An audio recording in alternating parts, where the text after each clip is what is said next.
നമ്മൾ first episode കണ്ടു നിർത്തിയത് ആദ്യത്തെ റൗണ്ട് ഗെയിം വിൻ ചെയ്ത് നിൽക്കുന്ന ആൾക്കാരെ കാണിച്ചുകൊണ്ടാണല്ലേ. അതിന്റെ ബാക്കി പാർട്ടായ സെക്കൻഡ് എപ്പിസോഡ് എന്താണെന്ന് നമുക്ക് നോക്കാം. അതിനു മുന്നേ എന്റെ ചാനൽ ആദ്യമായിട്ടാണ് കാണുന്നതെങ്കിൽ ഒന്ന് സബ്സ്ക്രൈബ് ചെയ്തേക്കണേ. ഇന്നത്തെ എപ്പിസോഡിന്റെ തുടക്കം കാണിക്കുന്നത് ആദ്യത്തെ റൗണ്ടിൽ മരിച്ചുപോയ എല്ലാവരെയും ഒരു പെട്ടിയിലാക്കി കത്തിച്ചു കളയുന്നതാണ്. അതിൽ തന്നെ ചില പെട്ടിയിലുള്ളവർക്ക് ജീവൻ വരെയുണ്ട്. എന്നാൽ അത് കണ്ടിട്ടും ഒട്ടും ദയയില്ലാതെ ആ ബോക്സുകളും ആണിയടിച്ച് ഉറപ്പിച്ച ശേഷം അവരെയും കത്തിച്ചു കളയുന്നു. ഇതേ സമയം ഇവിടെ ആ ഗെയിമിൽ ജയിച്ചവരെല്ലാം തന്നെ വളരെ സങ്കടത്തോടെ ആ റൂമിൽ വന്നിരിക്കുകയാണ്. നമ്മുടെ സിയോ ആണെങ്കിൽ ഗെയിമിന്റെ സമയത്ത് തന്നെ രക്ഷിച്ച സംഗുവിനോടും അലിയോടും നന്ദി പറയുന്നു. അന്നേരമാണ് അവിടേക്ക് മുഖം മൂടിയിട്ട ആൾക്കാരുടെ എൻട്രി. അത് കണ്ടതും എല്ലാവരും പേടിച്ചെഴുന്നേറ്റ് നിൽക്കുന്നു. നിങ്ങൾ എല്ലാവരും ആദ്യത്തെ ഗെയിം ജയിച്ചിരിക്കുന്നു, എല്ലാവർക്കും അഭിനന്ദനങ്ങൾ എന്ന് അയാൾ പറയുന്നു. ആദ്യ ഗെയിം കഴിഞ്ഞപ്പോഴേക്കും 456 പേരുണ്ടായിരുന്നത് ഇപ്പോൾ 201 പേരായി മാറി. 255 പേരാണ് ആദ്യ റൗണ്ടിൽ എലിമിനേറ്റ് ആയത്. അത് കേട്ടതും ഒരു പെണ്ണ് ഓടി വന്ന് ഇവരുടെ മുന്നിൽ കിടന്ന് നിലവിളിക്കാൻ തുടങ്ങി. സർ, ദയവ് ചെയ്ത് ഞങ്ങളെ വെറുതെ വിടണം. എനിക്കൊരു കുട്ടിയുണ്ട്,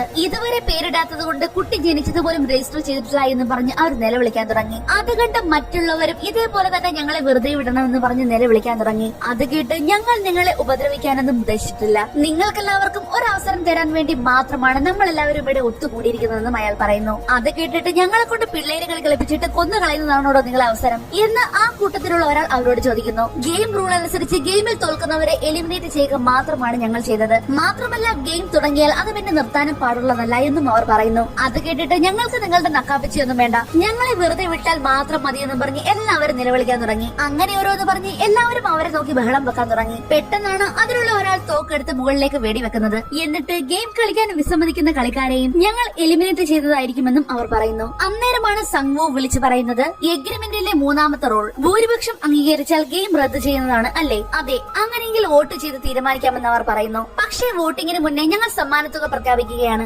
എന്നും പറഞ്ഞ് അവർ ആ പിഗ്ഗി ബാങ്ക് വീണ്ടും ഡിസ്പ്ലേ ചെയ്യുന്നു. അതിലേക്ക് മഴ പോലെ ഇങ്ങനെ നോട്ടുകെട്ടുകൾ വന്ന് വീഴുകയാണ്. അത് കണ്ട് എല്ലാവരും ഞെട്ടി നിൽക്കുകയാണ്. അങ്ങനെ മഴ പോലെ വീണ് വീണ് ആ പിഗ്ഗി ബാങ്ക് മുഴുവനും പണം കൊണ്ട് നിറയുന്നു. അത് കണ്ട് ഒരു നിമിഷം എല്ലാവരും തരിച്ചു നിന്നുപോയി. 255 കളിക്കാർ എലിമിനേറ്റ് ആയതുകൊണ്ട് തന്നെ ഓരോരുത്തർക്കും ഇപ്പോൾ 10 കോടി രൂപയാണ് കണക്ക്. അങ്ങനെ ആകെ മൊത്തം 2550 കോടി രൂപ. നിങ്ങളെല്ലാവരും ഈ ഗെയിം റദ്ദ് ചെയ്യാൻ തീരുമാനിക്കുകയാണെങ്കിൽ ഈ പൈസ മുഴുവനും മരിച്ചവരുടെ ബന്ധുക്കൾക്ക് കിട്ടും. നിങ്ങളെല്ലാം വെറും കൈയോടെ ഇവിടുന്ന് മടങ്ങേണ്ടി വരുമെന്നും അവർ പറയുന്നു. അത് കേട്ട് ഞങ്ങൾ 6 ഗെയിം ജയിച്ചാൽ ഞങ്ങൾക്ക് എത്ര രൂപ കിട്ടുമെന്ന് ഒരു പെണ്ണ് ചോദിക്കുന്നു. അതിന് 4560 കോടി രൂപ എന്ന് അവർ ഉത്തരം പറയുന്നു. അങ്ങനെ വോട്ടിംഗ് തുടങ്ങി. അവസാനത്തെ നമ്പർ മുതലാണ് ആദ്യം വോട്ട് ചെയ്ത് തുടങ്ങേണ്ടത്. വോട്ട് ചെയ്യുന്നതിനായി നമ്മുടെ സിയോങ് ആദ്യം പോകുന്നു. ജീവൻ മതി എന്നുള്ളത് കൊണ്ട് തന്നെ അവൻ ചുവന്ന ബട്ടനാണ് ഞെക്കുന്നത്. അങ്ങനെ ഓരോരുത്തരും വന്ന് വോട്ട് ചെയ്യാൻ തുടങ്ങി. ആ കുമിഞ്ഞുകൂടിയ പൈസ കണ്ടതുകൊണ്ട് തന്നെ ചിലർക്കെല്ലാം ഈ ഗെയിം കളിക്കണമെന്ന് തന്നെയാണ്. അവരെല്ലാവരും ഗ്രീൻ ബട്ടൺ ഞെക്കുന്നു. അങ്ങനെ വോട്ട് ചെയ്ത് ഇപ്പോൾ നമ്മുടെ സംഗുവിന്റെ ഊഴമായി. അവൻ അധികം ആലോചിച്ച് നിൽക്കാതെ തന്നെ ഗ്രീൻ ബട്ടൺ ഞെക്കുന്നു. ശരിക്കും പറഞ്ഞാൽ നമ്മുടെ സിയോങ് ഞെട്ടിപ്പോകുന്നു. അങ്ങനെ ഏകദേശം എല്ലാവരും വോട്ട് ചെയ്ത് കഴിഞ്ഞപ്പോഴേക്കും 100 എന്ന രീതിയിൽ ഈക്വലായി നിൽക്കുന്നു. ദേ,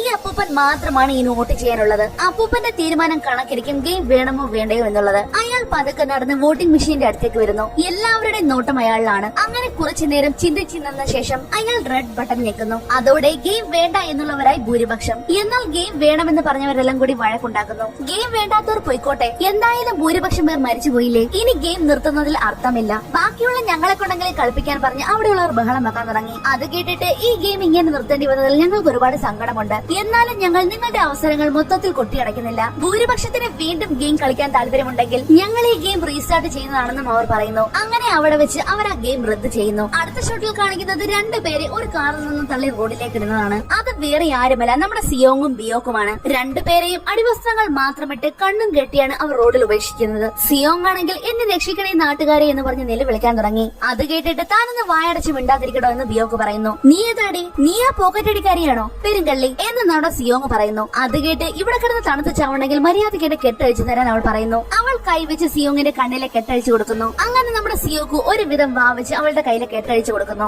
അവളാണെങ്കിൽ കെട്ടഴിഞ്ഞ ഉടനെ തന്നെ ഡ്രസ് എല്ലാം ഇട്ട് നേരെ നടന്നു പോകാൻ തുടങ്ങി. അത് കണ്ട് ഡീഡി എന്നെ കൂടെ അഴിച്ചു വിട്ടിട്ട് പോടി എന്ന് നമ്മുടെ സിയോക്ക് പറയുന്നു. പിന്നെ എനിക്ക് വട്ടല്ലേ, തന്നെ ഞാൻ ഇപ്പോൾ അഴിച്ചുവിട്ടാൽ താൻ എന്നോട് തന്റെ പൈസ ചോദിക്കില്ലേ? സത്യമായിട്ട് ഞാൻ നിന്നോട് ഒരു പൈസയും ചോദിക്കില്ല, എന്റെ അമ്മയാണ് സത്യം, ദയവ് ചെയ്ത് എന്റെ ഈ കെട്ടൊന്ന് അഴിച്ചുവിടാൻ അവൻ പറയുന്നു. അങ്ങനെ അവൾ ചെന്ന് അവന്റെ കയ്യിലെ കെട്ടഴിച്ചതും നമ്മുടെ സിയോങ് ചാടി തവളെ പോലെ അവളെ പിടിക്കാൻ ചെല്ലുന്നു. അത് കണ്ടിട്ട് തന്റെ അമ്മയുടെ ഒരു ഗതികേട്. അതും പറഞ്ഞ് ബിയോക്കോളുടെ പാട് നോക്കിപ്പോയി. ഇതേ സമയം ഇവിടെയാണെങ്കിൽ അലിയെയും സംഗുവിനെയുമാണ് ഒരുമിച്ച് ഇറക്കി വിട്ടത്. അവർ 2 പേരും കൂടി നേരെ ഒരു കടയിലേക്ക് കയറി ചെല്ലുന്നു. സംഗുവാണെങ്കിൽ ഫോണെല്ലാം ചാർജ് ചെയ്ത് നെറ്റ് ഓണാക്കിയ ഉടനെ തന്നെ അവൻ പൈസ കൊടുക്കാനുള്ളവരുടെ എല്ലാം മെസ്സേജുകൾ ചറ പറന്ന് വരാൻ തുടങ്ങി. ശേഷം അലിക്ക് ഫോൺ ചെയ്യാനായി ഫോൺ കൊടുക്കുന്നു. അങ്ങനെ വീട്ടിലേക്ക് വിളിച്ച ശേഷം അലി ഫോൺ തിരികെ സംഭവത്തിന് കൊടുത്ത ശേഷം പോകാനായി തിരിഞ്ഞതും നീ എങ്ങനെയാ പോകുന്നത്? നൂഡിൽസ് മേടിക്കാൻ പോയും നിന്റെ കയ്യിൽ കാശില്ലായിരുന്നല്ലോ എന്ന് സംഭവം ചോദിക്കുന്നു. അതിന് ഞാൻ വീട്ടിലേക്ക് നടന്നു പോയിക്കളാമെന്ന് അലി പറയുന്നു. ഇത്രയും ദൂരം നടന്നു പോകാനോ എന്നും പറഞ്ഞ് സംഭവം വണ്ടിക്കൂലിക്കുള്ള കാശ് എടുത്ത് അലിക്ക് കൊടുക്കുന്നു. അലിക്കാണെങ്കിൽ അവരോട് എത്ര നന്ദി പറഞ്ഞിട്ട് മതിയാകുന്നില്ല. നമ്മുടെ സിയോങ് ആണെങ്കിൽ രാവിലെ തന്നെ പോലീസ് സ്റ്റേഷനിലേക്ക് ചെന്ന് പരാതി പറയുന്നു. അത് കേട്ടിട്ട് അപ്പോ നിങ്ങൾ പറയുന്നത് അജ്ഞാതരായ കുറച്ചു പേര് 100 കണക്കിന് ആൾക്കാരെ ഒരിടത്ത് വിളിച്ചു വരുത്തി ഗെയിം കളിക്കാൻ പറഞ്ഞിട്ട് വെടിവെച്ച് കൊന്നെന്നാണോ? അത് തന്നെ സാറേ. ഇപ്പൊ പിടികിട്ടിയോ? 1-2 ആൾക്കാരെ അല്ല സാറേ, 200ഓളം പേരെയാണ് അവന്മാര് കണ്ണിച്ചോരില്ലാതെ വെടിവെച്ച് കൊന്നതെന്ന് സിയോങ് പറയുന്നു. അല്ല, നിങ്ങൾ കളിച്ചത് എന്ത് തരം ഗെയിം ആണെന്ന് പോലീസുകാർ ചോദിക്കുന്നു. ചുവന്ന ലൈറ്റ് പച്ച ലൈറ്റ് എന്ന് സിയോങ് പറയുന്നു. അതിനത് കൊച്ചുപിള്ളേര് കളിക്കുന്ന കളിയല്ലേ, അവരത് മുതിർന്നവരെ കൊണ്ട് കളിപ്പിച്ചെന്നോ? എന്നിട്ട് തോറ്റവരെ വെടിവെച്ച് കൊന്നെന്നോ? സാറിന് എന്താ ചെവി കേൾക്കൂലേ? അതല്ല ഞാൻ ഇത്രയും നേരം പറഞ്ഞുകൊണ്ടിരുന്നത്. ശരി ശരി, ഈ സ്ഥലം എവിടെയാണെന്ന് തനിക്കറിയാവോ? അതെങ്ങനെ അറിയാനാ? ഞങ്ങൾ മയക്കി കിടത്തിയിട്ടല്ലേ അവര് കൊണ്ടുപോയത്. അപ്പോ ആ കൊലപാതകളെ കണ്ടാൽ തിരിച്ചറിയാൻ പറ്റുമോ? ചേടാ, അതിനവരെല്ലാം മുഖംമൂടി വെച്ചിട്ടുണ്ടായിരുന്നെന്ന്. എങ്കിൽ പിന്നെ നിങ്ങൾ അങ്ങനെ രക്ഷപ്പെട്ടെന്ന് പോലീസുകാർ ചോദിക്കുന്നു. അതിന് അവരൊരു വോട്ടിംഗ് നടത്തിയായിരുന്നു. ഭൂരിപക്ഷം ആൾക്കാർക്ക് പോകണമെന്നായിരുന്നു. അതുകൊണ്ട് അവര് ഗെയിം നിർത്തി എല്ലാവരെയും വെറുതെ വിട്ടു എന്ന് സിയോങ് പറയുന്നു. എന്ന് വെച്ചാ ഇരകള് പോകണമെന്ന് പറഞ്ഞപ്പോ ആ കൊലപാതകികള് അതിനെന്താ പൊയ്ക്കോ എന്ന് പറഞ്ഞ് എല്ലാവരും വിട്ടല്ലേ? അല്ല, നിങ്ങൾ എന്തിനാണ് അങ്ങോട്ട് പോയത്? അത് ഗെയിം കളിച്ച് അവര് പൈസ തരാമെന്ന് പറഞ്ഞു. എത്ര രൂപ അവർ തരാമെന്ന് പറഞ്ഞേ? അതിന് 4000 കോടി രൂപയാണെന്ന് നമ്മുടെ സിയോങ് പറയുന്നു. അതും കൂടി കേട്ടപ്പോഴേക്ക് പോലീസുകാർക്ക് നല്ല തൃപ്തിയായി. സിയോങ് ആണെങ്കിൽ അവർ തന്ന കാർഡ് പോലീസിനെ ഏൽപ്പിക്കുന്നു. സംശയമുണ്ടെങ്കിൽ സാർ ദേ ഈ കാർഡിലെ നമ്പറിൽ ഒന്ന് വിളിച്ചു നോക്കിക്കേ. അത് കേട്ടതും പോലീസുകാർ ഫോൺ എടുത്ത് ആ നമ്പർ ഡയൽ ചെയ്യുന്നു. എന്നാൽ ഫോൺ എടുത്തത് ഒരു പെണ്ണായിരുന്നു. ആ മാഡം, എനിക്കൊരു ഗെയിം കളിച്ചാൽ കൊള്ളാമെന്നുണ്ടായിരുന്നു. ഗെയിമിൽ ഞാൻ ആളൊരു പുലിയാണ്. അത് കേട്ട് ഏതവനാണ് ഈ കൊച്ചു വെളുപ്പകാലത്ത് ഗെയിം കളിക്കേണ്ടത്? നിനക്കൊക്കെ ഗെയിം കളിക്കണമെങ്കിൽ വല്ല കഫേയിലും പോയി കളിക്കട എന്ന് പറഞ്ഞ് അവർ തെറി വിളിക്കുന്നു. അതും കൂടി ആയപ്പോഴേക്കും നമ്മുടെ സിയോങ്ങിനെ പോലീസുകാർ പിടിച്ച് വെളിയിലാക്കി കഥ അടയ്ക്കുന്നു.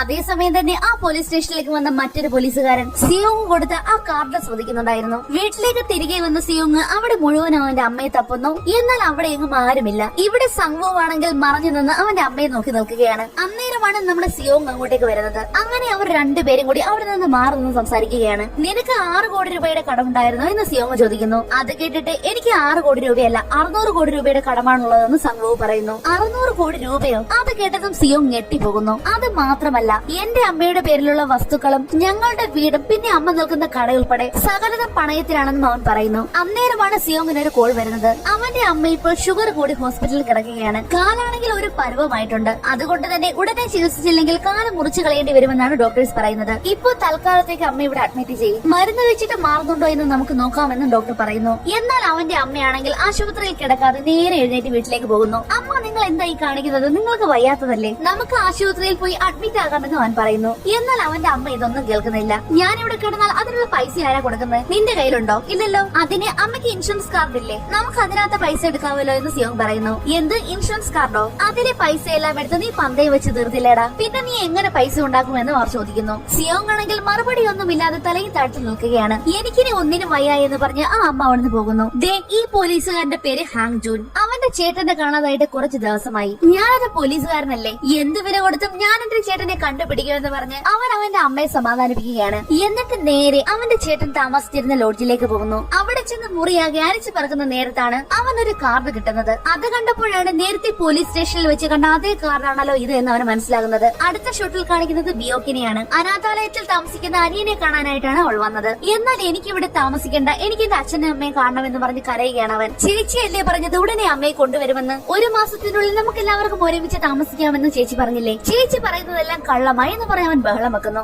ദേ നോക്ക്, അടുത്ത വർഷം നമ്മൾ എല്ലാവരും ഒരുമിച്ച് ഒരു വീട്ടിൽ താമസിച്ചിരിക്കും. ഇത് ചേച്ചി മോന് തരുന്ന വാക്കാ. അറിയാലോ, ചേച്ചി ഒരു വാക്ക് പറഞ്ഞാൽ വാക്കാണെന്ന്. അങ്ങനെ ഓരോന്നൊക്കെ പറഞ്ഞ് അവൾ അവളുടെ അനിയനെ സമാധാനിപ്പിക്കുന്നു. അടുത്ത ഷോട്ടിൽ കാണിക്കുന്നത് അലിയെയാണ്. അവൻ നേരെ പോകുന്നത് അവന്റെ വർക്ക് സൈറ്റിലേക്കാണ്. ദേ, ഇങ്ങനെ 6 മാസമായി അവന് ശമ്പളം കൊടുത്തിട്ട്. അതുകൊണ്ട് തന്നെ നല്ല ദേഷ്യത്തിലാണ് അലി. മര്യാദയ്ക്ക് 6 മാസത്തെ ശമ്പളം താ, അത് കിട്ടിയിട്ട് വേണം എനിക്ക് നാട്ടിലേക്ക് പോകാൻ. എന്നാൽ അയാളാണെങ്കിൽ ഒരു കാരണങ്ങൾ പറഞ്ഞ് ഒഴിഞ്ഞു മാറുകയാണ്. അന്നേരമാണ് ടേബിളിന്റെ പുറത്ത് ഒരു കവറിൽ നിറയെ പൈസ ഇരിക്കുന്ന അലി കാണുന്നത്. അയാൾ പെട്ടെന്ന് ആ പൈസയും എടുത്ത് താഴേക്ക് പോകുന്നു. തൊട്ടു പിറകെ നമ്മുടെ അലിയും. താഴെ വെച്ച് 2 പേരും കൂടെ തമ്മിൽ ഇതിന്റെ പേര് വഴക്കാകുന്നു. വഴക്കിനിടയിൽ അയാളുടെ കൈ അവിടെ ഉണ്ടായിരുന്ന മെഷീന്റെ ഇടയ്ക്ക് വിടുന്നു. ഒരു നിമിഷം അലി ഇത് കണ്ട് പകച്ചു പോകുന്നു. അറിയാതെ പറ്റിയതല്ലേ? അവൻ പെട്ടെന്ന് തറയിൽ വീണ് കിടന്ന ആ പൈസയും എടുത്തുകൊണ്ട് അവിടെ ഓടിപ്പോകുന്നു. ഇവിടെ ഇതേ സമയം ഹാങ് പോലീസ് സ്റ്റേഷനിൽ വന്ന് രാവിലെ വന്ന ആളെ പറ്റി അന്വേഷിക്കുന്നു. പോലീസുകാരാണെങ്കിൽ പേരും ഡീറ്റെയിൽസും എല്ലാം അവന് പറഞ്ഞു കൊടുക്കുകയും ചെയ്യുന്നു. അടുത്ത ഷോട്ടിൽ കാണിക്കുന്നത് ബിയോക്കിനെയാണ്. ഇയാളൊരു ബ്രോക്കറാണ്. ബിയോക്കിന്റെ അച്ഛനെയും അമ്മയെ കണ്ടുപിടിച്ചു തരാമെന്ന് പറഞ്ഞ് അയാൾ അവളുടെ കയ്യിൽ നിന്നും ഒരുപാട് പൈസ മേടിച്ചിട്ടുണ്ട്. കഴിഞ്ഞ തവണ അവൾ അയാൾക്ക് കൊടുത്ത പൈസയുമായി അയാളുടെ തന്നെ ഒരു അസിസ്റ്റന്റ് മുങ്ങിയെന്നും അതുകൊണ്ട് നീ വേറെ ഏതെങ്കിലും ബ്രോക്കറെ നോക്കാനുമാണ് അയാൾ പറയുന്നത്. അത് കേട്ട് ഞാൻ ഇനി എത്ര രൂപയാണ് നിങ്ങൾക്ക് തരേണ്ടതെന്ന് അവൾ ചോദിക്കുന്നു. അതിന് ഒരു 4 കോടി രൂപ തന്നാൽ ഓക്കെ ആക്കാമെന്ന് അയാൾ പറയുന്നു. അത് കേട്ടതും ബിയോക്ക് അവിടെ വെച്ചിരുന്ന ചൂട് കോഫി എടുത്ത് അയാളെ മുഖത്തേക്ക് ഒരു ഒറ്റ ഒഴുപ്പ്, എന്നിട്ടൊരു കത്തി എടുത്ത് അയാളെ കഴുത്തിൽ വെക്കുന്നു. പൊന്നു മോനെ, കഴിഞ്ഞ തവണ ഞാൻ തന്നെ വിശ്വസിച്ച് കാശ് തന്നു, അത് ജീവൻ പണയം വെച്ചുണ്ടാക്കിയ കാശ. അത് കേട്ട് മോളെ ഞാൻ സത്യമാ പറയുന്നത്, അവൻ പൈസയും പഠിച്ചുകൊണ്ട് പോകുമെന്ന് ഞാൻ സ്വപ്നത്തിൽ പോലും കരുതിയില്ല, സത്യം. അത് കേട്ട് പണം ഞാൻ ഇനിയും കൊണ്ടുവരും, എന്നെ വീണ്ടും പറ്റിക്കാനാണെങ്കിൽ പൊന്നു മോനെ തന്റെ കൊരവള്ളി ഞാൻ അവസെടുക്കും. അതും പറഞ്ഞ് അവൾ അവിടെ നിന്ന് പോകുന്നു. ഇവിടെ സംഭവമാണെങ്കിൽ അവന്റെ അമ്മയെ വിളിക്കുകയാണ്. അവന്റെ അമ്മയുടെ വിചാരം അവൻ വിളിക്കുന്നത് അമേരിക്കയിൽ നിന്നാണെന്നാണ്. മോൻ വരുമ്പോൾ അമ്മയ്ക്ക് ഒന്നും കൊണ്ടുവരണ്ട, മോൻ നന്നായി ഫുഡെല്ലാം കഴിച്ച് നല്ലതുപോലെ നടന്നാൽ മതി. അത് കേട്ട് അവൻ ഉള്ള കാര്യം അമ്മയോട് തുറന്ന് പറയാൻ ശ്രമിക്കുന്നു.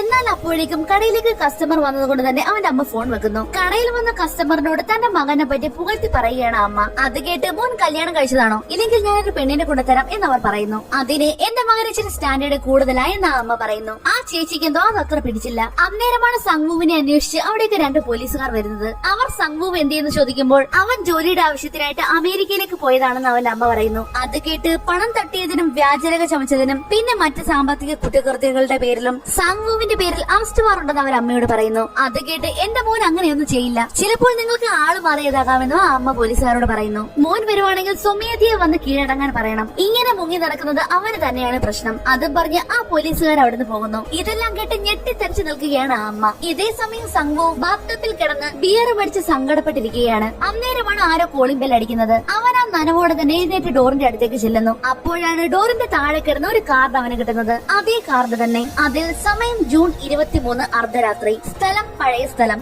എന്നൊരു കുറിപ്പും എഴുതിയിട്ടുണ്ട്. ഇവിടെ ഇതേ സമയം അലിയാണെങ്കിൽ വീട്ടിലേക്ക് വന്ന് ആ പൈസ വൈഫിന്റെ കയ്യിൽ കൊടുക്കുന്നു. എത്രയും പെട്ടെന്ന് നിനക്കും കുഞ്ഞിനുമുള്ള ടിക്കറ്റ് എടുത്ത് നാട്ടിലേക്ക് പോകണം, എനിക്കിവിടെ കുറച്ച് ജോലിയുണ്ട്, അത് തീർത്തിട്ട് ഞാൻ നാട്ടിലേക്ക് വരാമെന്ന് അലി പറയുന്നു. നമ്മുടെ സിയോങ് ആണെങ്കിൽ ഇതേ സമയം അവന്റെ ഫ്രണ്ടിനോട് കുറച്ച് പൈസ കടം ചോദിക്കുന്നു. ഫ്രണ്ട് ആണെന്ന് പറഞ്ഞിട്ടൊന്നും ഒരു കാര്യവുമില്ല, 10ന്റെ പൈസ ഇല്ലെന്നാണ് അവന്റെ മറുപടി. മാത്രമല്ല അയാളുടെ വൈഫും വല്ലാത്ത രീതിയിൽ അവനെ അവിടെ നിറക്കി വിടുന്നു. ആകെ തേഞ്ഞുപോയ അവസ്ഥയിൽ സിയോങ് ആണെങ്കിൽ ഒരു ബിയർ അടിക്കുകയാണ്. അന്നേരമാണ് അവിടേക്ക് ആ അപ്പൂപ്പൻ വരുന്നത്. അയാളെ കണ്ടതും അവൻ ഒരുപാട് സന്തോഷമാകുന്നു. ഇവിടെ ഞാൻ എന്റെ ഒരു ഫ്രണ്ടിന്റെ വീട്ടിൽ വന്നതെന്നാണ് അപ്പൂപ്പൻ പറയുന്നത്. അങ്ങനെ അവർ 2 പേരും കൂടി അവിടെ ബിയർ അടിക്കാൻ തുടങ്ങി. അപ്പോഴാണ് ഞാൻ ആ ഗെയിമിലേക്ക് തിരിച്ചു പോവുകയാണെന്ന് ആ അപ്പൂപ്പൻ പറയുന്നത്. അത് കേട്ട് നമ്മുടെ സിയോങ് ഒന്ന് ഷോക്ക് ആകുന്നു. നിനക്കറിയില്ലേ എനിക്ക് ക്യാൻസർ ആണെന്നുള്ള കാര്യം? എനിക്കിനി എന്തായാലും അധികം നാളില്ല, മരണവും കാത്ത് എനിക്കിവിടെ ഇങ്ങനെ വെറുതെ കാത്തിരിക്കാനും വയ്യ. ഞാൻ അവിടെ ആ ഗെയിം ജയിക്കേണ്ടതായിരുന്നു. ആദ്യത്തെ റൗണ്ട് നിന്നേക്കാൾ മുന്നേ ഞാൻ പൂർത്തിയാക്കിയില്ലേ. ശരിക്കും അവിടുന്ന് പുറത്തിറങ്ങിയപ്പോഴാണ് അവർ പറഞ്ഞതെല്ലാം സത്യമാണെന്ന് എനിക്ക് മനസ്സിലായത്. പുറത്തുള്ള ഈ നാശം പിടിച്ച ജീവിതം അതെനിക്ക് വേണ്ട എന്നും അപ്പൂപ്പൻ പറയുന്നു. അടുത്ത ഷോട്ടിൽ കാണിക്കുന്നത് ആ വില്ലനെയാണ്. അയാളുടെ പേര് ദോക്സു. അവൻ അവന്റെ ഒരു പഴയ ഫ്രണ്ട് വഴി കുറച്ച് പൈസ ഒപ്പിക്കുന്നു. അവനും അതേ കാർഡ് തന്നെ രണ്ടാമതും കിട്ടിയിട്ടുണ്ട്. ഇതെനിക്ക് ഇന്നലെ കിട്ടിയതാണ്. അവന്മാര് വീണ്ടും ആ ഗെയിം തുടങ്ങാനാണ് പരിപാടി. നീ കുറച്ച് ആൾക്കാരെ സംഘടിപ്പിക്കണം, പിന്നെ കുറച്ച് തോക്കും, കാരണം അവന്മാരുടെ കയ്യിലും തോക്കുണ്ട്. എന്നാൽ കൂട്ടിക്കൊണ്ടു പോകാൻ ഒരാളെ വരും. അവനെ അടിച്ചിട്ട് എങ്ങനെയെങ്കിലും അവരുടെ താവളത്തിൽ കയറി നമുക്ക് പൈസ അടിച്ചെടുക്കണം, അതാണ് ഇവന്റെ പ്ലാൻ. എന്നാൽ ഇതൊന്നും അവന്റെ ഫ്രണ്ടിന് ഇതുവരെ വിശ്വാസമായിട്ടില്ല. ചേട്ടൻ ഫിലിപ്പീൻസിലെ കാസിനോയിൽ എത്ര രൂപയെ പൊട്ടിച്ചത്? അത് കേട്ട് അത് നിനക്ക് എങ്ങനെ അറിയാമെന്ന് ദോങ്സു ചോദിക്കുന്നു. പെട്ടെന്ന് ദോങ്സുവിന്റെ ഫ്രണ്ടിന്റെ മുഖഭാവം മാറുന്നു. എന്നിട്ട് ദോങ്സു എന്ന് പേര് വിളിക്കുന്നു. അന്നേരമാണ് ഇവരുടെ മുന്നിലേക്ക് ഒരു കാർ വന്ന് നിൽക്കുന്നത്. നീ ഫിലിപ്പീൻസിലെ കാസിനോയിൽ അവർക്ക് കൊടുക്കാനുള്ള കാശിന് പകരം നിന്റെ കണ്ണും കരളും കിഡ്നിയും എല്ലാം എടുത്തോണ്ട് പോകാനാണ് അവർ വന്നേക്കുന്നത്. അതും പറഞ്ഞ് അവൻ പുറത്തേക്ക് ഇറങ്ങി ഓടാൻ നോക്കിയതും ദേഷ്യം വന്ന ദോങ്സു കയ്യിലിരുന്ന് കത്തി വെച്ച് അവന്റെ കാലിലിട്ട് ഒറ്റ കുത്ത്, എന്നിട്ട് ആ നടു റോഡിലിട്ട് തന്നെ അവനെ കുത്തി കൊല്ലുന്നു. ആ ഫിലിപ്പീൻസുകാർ ദോങ്സുവിനെ പിടിക്കാൻ വന്നതും അവൻ നേരെ ഓടി പാലത്തിൽ നിന്നും എടുത്ത് വെള്ളത്തിലേക്ക് ചാടി രക്ഷപ്പെടുന്നു. അടുത്തത് നമ്മുടെ സിയോങ്ങിനെയാണ് കാണിക്കുന്നത്. അവൻ അവന്റെ പഴയ വൈഫിനോട് കാശ് കടം മേടിക്കാനാണ് വന്നത്. ആദ്യം പൈസ അവന് വേണ്ടിയാണെന്ന് കരുതി അവൻ നല്ല രീതിയിൽ ദേഷ്യപ്പെടുന്നു. അന്നേരമാണ് അമ്മയുടെ ഓപ്പറേഷന് വേണ്ടിയാണെന്ന് പറയുന്നത്. അമ്മ നിന്നോട് ഒരു ദ്രോഹവും ചെയ്തിട്ടില്ലല്ലോ, ഒരു ഗതിയും പരഗതിയും ഇല്ലാത്തത് കൊണ്ടല്ലേ ഞാൻ ചോദിക്കുന്നത്. എന്നാൽ സത്യമായിട്ടും എന്റെ കയ്യിൽ പൈസ ഇല്ല, ചിലവിലുള്ളത് മാത്രമേ കെട്ടിയോ എനിക്ക് തരുന്നുള്ളൂ. അതും പറഞ്ഞ് അവൾ അവനെ പറഞ്ഞു വിടാൻ നോക്കുന്നു. അങ്ങനെ പഴയ ഓരോ കാര്യങ്ങളും പറഞ്ഞ് അവർ വഴക്കിടുന്നു. അന്നേരമാണ് അവളുടെ രണ്ടാമത്തെ ഹസ്ബൻഡ് കുട്ടികളുമായി അങ്ങോട്ടേക്ക് വരുന്നത്. അയാളെ കണ്ടതും ഞാൻ ഇതുവഴി പോയപ്പോൾ മോളെ ഒന്ന് കാണാൻ കയറിയതാണെന്ന് സിയോങ് പറയുന്നു. ശേഷം മോളോട് ഒരു ഹായും പറഞ്ഞിട്ട് അവൻ അവിടെ ഇറങ്ങുന്നു. തിരികെ വീട്ടിലേക്ക് പോകാൻ ഇറങ്ങിയ സിയോങ്ങിന്റെ അടുത്തേക്ക് അയാൾ വരുന്നു. എന്നിട്ട് കുറച്ച് കാശ് അവനെ ഏൽപ്പിക്കുന്നു. വേറെ വഴിയൊന്നും ഒന്നുമില്ലാത്തത് കൊണ്ട് തന്നെ സിയോങ് ആ കാശ് മേടിക്കുന്നു. എന്നിട്ട് ഞാൻ ഇത് എങ്ങനെയെങ്കിലും തിരിച്ചു തന്നിരിക്കും എന്നവൻ അയാളോട് പറയുന്നു. വേണ്ട, അതിന്റെ ഒന്നും ആവശ്യമില്ല. അതിനു പകരം നിന്റെ ഇങ്ങോട്ടുള്ള ആ വരവങ്ങ് നിർത്തിയാൽ മതി. ഞങ്ങൾ എല്ലാവരും ഉടനെ തന്നെ അമേരിക്കയിലേക്ക് പോകും. അത് കേട്ടതും ദേഷ്യം വന്ന സിയോങ് അയാളെ ഇടിച്ചിടുന്നു. പൈസ കൊണ്ട് എല്ലാം തീർക്കാമെന്നാണോ താൻ കരുതിയത് എന്ന് പറഞ്ഞവൻ അയാളോട് ദേഷ്യപ്പെടുന്നു. എന്നാൽ ഇതെല്ലാം അവന്റെ മകൾ അവിടുന്ന് കാണുന്നുണ്ടായിരുന്നു. തിരികെ വീട്ടിലേക്ക് പോയിക്കൊണ്ടിരുന്ന സിയോങ്ങിനെയും കാത്ത് ഹാൻജുൻ അവിടെ നിൽപ്പുണ്ട്. നിങ്ങൾ നേരത്തെ ഒരു പരാതി കൊടുത്തിരുന്നില്ലേ, കുറെ ആളുകൾ ചേർന്ന് ഗെയിം കളിക്കാനായി വിളിച്ചു വരുത്തി ഒരുപാട് പേരെ കൊന്നെന്ന്. എന്നാൽ അതെല്ലാം ഞാൻ വെള്ളമടിച്ച് പൂസായപ്പോൾ ഉണ്ടാക്കി പറഞ്ഞ ഒരു കഥയാണെന്ന് സിയോങ് പറയുന്നു. നീ കള്ളം പറയണ്ട. നിന്റെ കയ്യിലുണ്ടായിരുന്ന അതേ കാർഡ് എന്റെ ചേട്ടന്റെ കയ്യിലും ഉണ്ടായിരുന്നല്ലോ. എന്റെ ചേട്ടനാണെങ്കിൽ ഇപ്പോൾ കാണാനുമില്ല. അത് കേട്ട് അതെനിക്ക് വഴിയിൽ നിന്ന് കളഞ്ഞു കിട്ടിയ കാർഡാണെന്ന് സിയോങ് പറയുന്നു. പ്ലീസ്, നിങ്ങൾ എന്നെ സഹായിക്കണം. എനിക്ക് എങ്ങനെയെങ്കിലും എന്റെ ചേട്ടനെ കണ്ടുപിടിച്ചേ പറ്റൂ. അത് കേട്ട് ഞാനിപ്പോൾ ആരെയും സഹായിക്കാൻ പറ്റിയ ഒരു അവസ്ഥയിലല്ല എന്ന് പറഞ്ഞ സിയോങ് കയറി പോകുന്നു. തിരികെ വീട്ടിലെത്തിയ സിയോങ് ഡോറ് തുറക്കാൻ നോക്കുമ്പോഴാണ് ഡോറിന്റെ സൈഡിലായിട്ട് ആ കാർഡ് വീണ്ടും ഇരിക്കുന്നത് കാണുന്നത്. അടുത്ത ഷോട്ടിൽ കാണിക്കുന്നത് സിയോങ്ങും ബിയോക്കും അലിയും സഞ്ജും അങ്ങനെ കാർഡ് കിട്ടിയ എല്ലാവരും രാത്രി പറഞ്ഞ സമയത്ത് തന്നെ ആ വാനും കാത്തു നിൽക്കുന്നതാണ്. അങ്ങനെ കാത്തു നിൽക്കുന്ന അവരുടെ അടുത്തേക്ക് ആ വാൻ വരുന്നു. എല്ലാം അറിഞ്ഞുകൊണ്ട് തന്നെ അവർ വീണ്ടും ആ വാനിനുള്ളിലേക്ക് കയറുകയാണ്. അതിനുള്ളിലേക്ക് കയറിയതും പഴയതുപോലെ തന്നെ ഒരു വെളുത്ത പുക വന്ന് എല്ലാവരെയും മയക്കുന്നു. സിയോങ്ങിനെയും കൊണ്ട് ആ വാൻ അവിടുന്ന് പുറപ്പെടുമ്പോൾ അതിന് തൊട്ടു പിറകെ തന്നെ അവരെ ഫോളോ ചെയ്ത് പോകുന്ന ഹാൻജോവും. കാറിനുള്ളിൽ എല്ലാവരും മയങ്ങി കിടക്കുകയാണ്. എന്നാൽ ബിയോക്ക് മാത്രം മയങ്ങിയിരുന്നില്ല. കാരണം ബിയോക്ക് അവളുടെ കോട്ട് വെച്ച് മൂക്കുമായി പൊത്തി വെച്ചിരുന്നു. അങ്ങനെ കാറിൽ മയങ്ങാതെ കിടക്കുന്ന ബിയോക്കിനെ കാണിച്ചുകൊണ്ട് രണ്ടാമത്തെ എപ്പിസോഡ് അവിടെ തീരുകയാണ്. ത്രില്ലടിപ്പിക്കുന്ന മൂന്നാമത്തെ എപ്പിസോഡുമായി വീണ്ടും കാണും വരെ നന്ദി.